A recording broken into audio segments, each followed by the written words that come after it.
माँ सरस्वती को नमन करती हूँ और साथ ही आप सभी का हार्दिक स्वागत और अभिनंदन करती हूँ। दोस्तों, आज हम भारतीय संविधान में नीति निर्देशक तत्वों की शानदार ट्रिक के बारे में बात करेंगे। नीति निर्देशक तत्व, directive principle of state policy. नीति निर्देशक तत्व, directive principle of state policy. नीति निर्देशक तत्वों का उल्लेख भाग 4 में है। नीति निर्देशक तत्वों का उल्लेख भाग 4 में है। और नीति निर्देशक तत्व आयरलैंड से लिए गए हैं। कहाँ से लिए गए हैं? आयरलैंड। नीति निर्देशक तत्व आयरलैंड से लिए गए हैं। और नीति निर्देशक तत्वों का वर्णन संविधान के अनुच्छेद 36 से 51 तक है। नीति निर्देशक तत्वों का वर्णन कहाँ से कहाँ तक है? 36 से 51 तक। और नीति निर्देशक तत्व का प्रमुख उद्देश्य, इसका प्रमुख उद्देश्य क्या है? लोक कल्याणकारी राज्य की स्थापना करना। नीति निर्देशक तत्वों का प्रमुख उद्देश्य क्या है? लोक कल्याणकारी राज्य की स्थापना करना। तो आज हम नीति निर्देशक तत्वों की शानदार ट्रिक के बारे में जानेंगे। ट्रिक आर्टिकल 36 से 39 तक कैसे याद करेंगे? आर्टिकल 36 से 39 तक कैसे याद करेंगे? इसको हमें एक लाइन से याद करेंगे। परी ने परिवर्तन कर सार का अनुसरण किया। परी ने परिवर्तन कर किसका अनुसरण किया? सार का। परी ने परिवर्तन कर सार का अनुसरण किया। आर्टिकल 36 से 39 तक। परी से क्या बना? परिभाषा। परी से क्या बना? परिभाषा। राज्य की परिभाषा किस में दी गई है? आर्टिकल 36 में। परी से क्या बना? परिभाषा। आर्टिकल 36 में राज्य की परिभाषा दी गई है। और आर्टिकल 12 में भी क्या दी गई है? राज्य की परिभाषा। और परिवर्तन से क्या बना? परिवर्तनीय। परिवर्तन से क्या बना? परिवर्तनीय। तो नीति निर्देशक तत्व न्यायालय द्वारा परिवर्तनीय नहीं होंगे। आर्टिकल 37। परिवर्तन से याद करेंगे परिवर्तनीय। नीति निर्देशक तत्व न्यायालय द्वारा परिवर्तनीय नहीं होंगे। इसका वर्णन किसमें? आर्टिकल 37 में। सार, SAR। सार से क्या बना? सार में एस से बना सामाजिक, ए से बना आर्थिक और आर से बना राजनीतिक। सार में एस से बना सामाजिक और ए से बना आर्थिक और आर से बना राजनीतिक। सामाजिक, आर्थिक और राजनीतिक कल्याण का वर्णन किस में है? आर्टिकल 38 में। सामाजिक, आर्थिक और राजनीतिक कल्याण का वर्णन किस में? आर्टिकल 38 में। और अनुसरण, अनुसरण से क्या बना?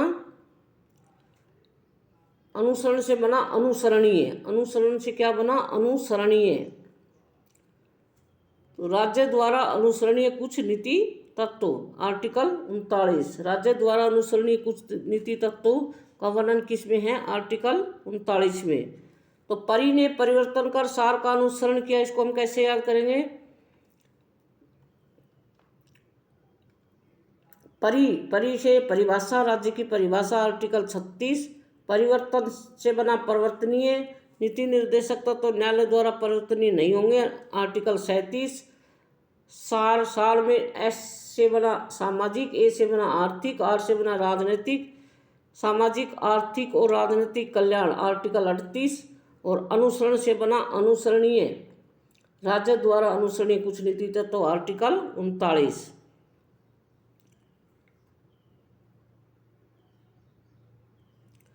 निःशुल्क कानूनी सहायता।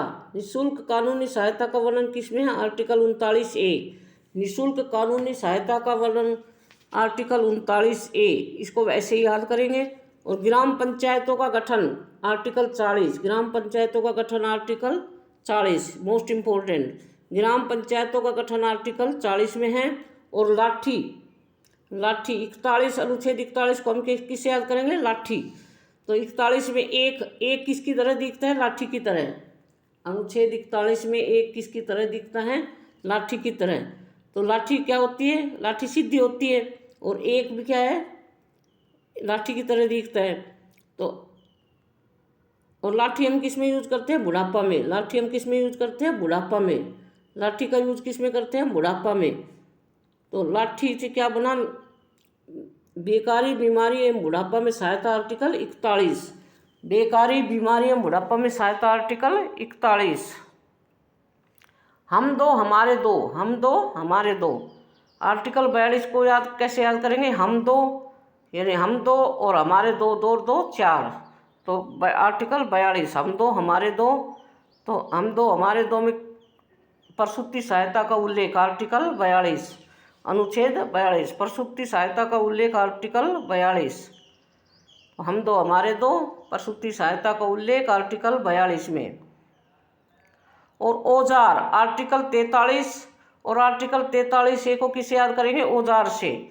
तो औजार हम किस में यूज करते हैं? उद्योगों में। औजारों का यूज हम किस में करते हैं? उद्योगों में। तो औजार से लघु एवं कुटीर उद्योगों का विकास आर्टिकल 43। और औजार से बना उद्योगों में श्रमिकों की भागीदारी का बढ़ाना आर्टिकल 43A। तो औजार से हम लघु एवं कुटीर उद्योगों का विकास आर्टिकल 43, क्योंकि हम उद्योगों में किसका प्रयोग करते हैं? औजारों का। और औजार से ही हम आर्टिकल 43A को भी याद करेंगे, क्योंकि औजारों का प्रयोग किस में करते हैं? उद्योगों में। तो उद्योगों में श्रमिकों की भागीदारी को बढ़ाना। आर्टिकल 44 को कैसे याद करेंगे? तो 44 में 4 और 4 क्या है? समान है। 4 और 4 क्या है? समान। तो समान से क्या याद करेंगे? समान नागरिक संहिता। समान से क्या याद करेंगे? समान नागरिक संहिता आर्टिकल 44। आर्टिकल 44 में 4 और 4 क्या है? समान। तो समान से क्या याद करेंगे? समान नागरिक संहिता आर्टिकल 44। शिक्षा का अधिकार आर्टिकल 45। शिक्षा का अधिकार आर्टिकल 45। शिक्षा के अधिकार का वर्णन किस में है? आर्टिकल 45 में। तो इसको वैसे ही याद कर लेंगे। और आर्टिकल 46 में किसका वर्णन है? ST एवं SC का। आर्टिकल 46 में किसका वर्णन है? ST और SC का। और पाँचवीं अनुसूची में भी ST और SC का वर्णन है। और आर्टिकल 46 में भी ST एवं SC का वर्णन है।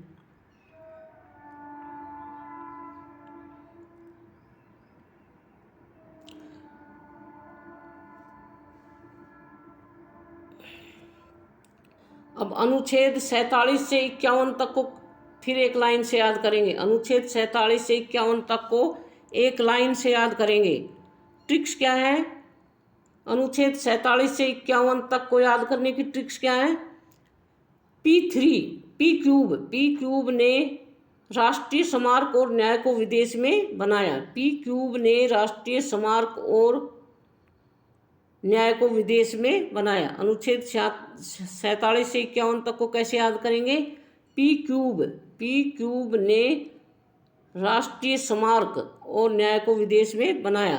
पी क्यूब को हम कैसे लिख सकते हैं? पी क्यूब को हम लिखेंगे P गुणा P इंटू P।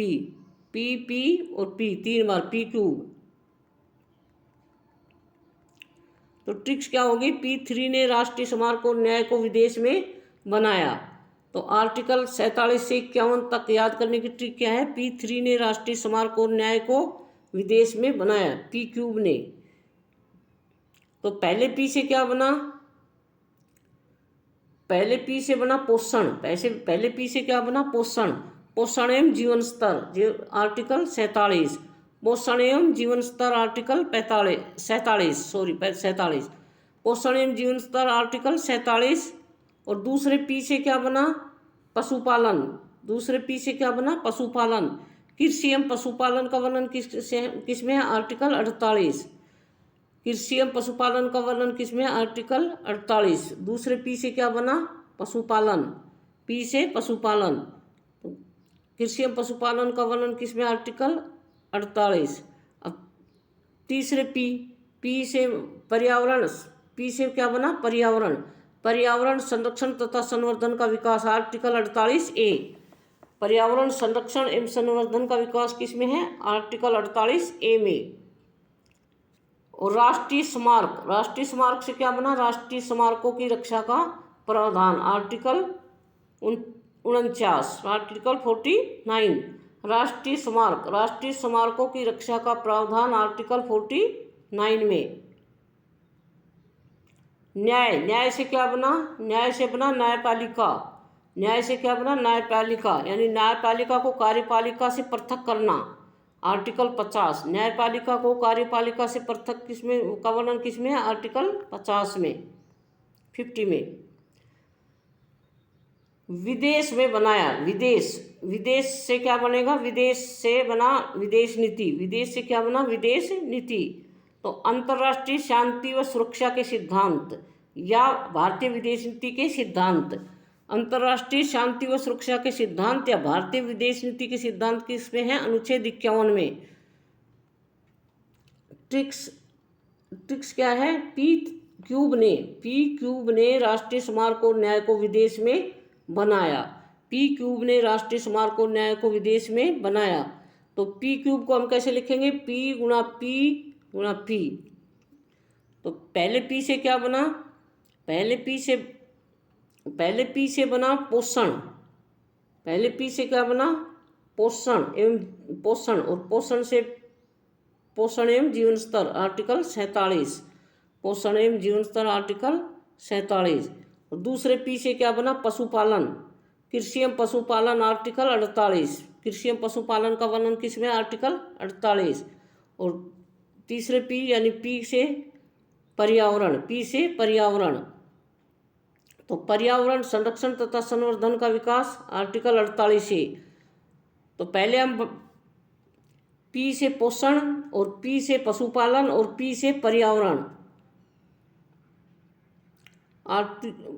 संरक्षण तथा संवर्धन का प्रयास आर्टिकल 48A।